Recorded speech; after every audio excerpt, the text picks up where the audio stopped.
The first four trumpets bring judgments on the different zones of creation, on the heavens, the earth, and the seas. And the first four trumpets also roughly follow the sequence of the days of creation.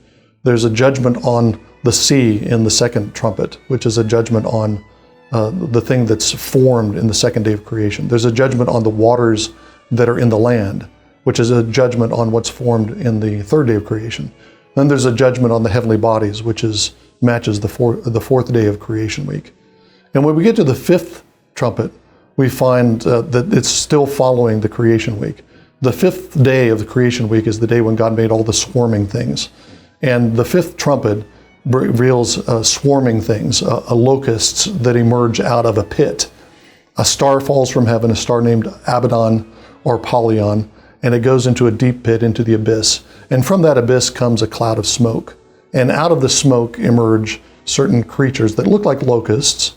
They look like scorpions. This cloud creates a kind of darkness. And you have a combination of different Egyptian plagues, a plague of locusts and a plague of darkness together. But they're also the creatures that emerge from that darkness, and the creatures that emerge from that cloud, from the cloud of smoke, are composite creatures. They're locusts, they're scorpions, they're locorpions. They look like, they have faces of men, they're riding on horses, they have hair like women. They are infernal cherubim. They're demonic cherubim, as it were. And what we have, I think, in the scene in the fifth trumpet is a scene of the temple that's being turned into its opposite. The temple is supposed to be a stairway to heaven. It's supposed to be a way for the Israel to come into the presence of God, the God who is in heaven, and have access to the God of heaven. But instead, what's happening in the early first century, leading up to the great conflict that Revelation is going to reveal, is the temple turned into its opposite. Instead of being a stairway to heaven, it becomes a stairway down to the pit.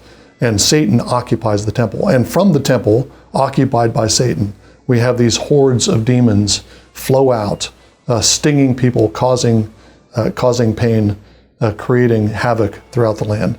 That's a picture of what's happening again in the book of Acts. It's a visionary picture of the temple authorities sending out their troops to attack the apostles, troops to corrupt the church. All of that is being orchestrated from the temple, which is now occupied by Satan. And that intensifies the conflict that's going to end up with a great conflagration, a great conflict in the first century, a conflict between the martyrs and those hordes that are inspired by Satan.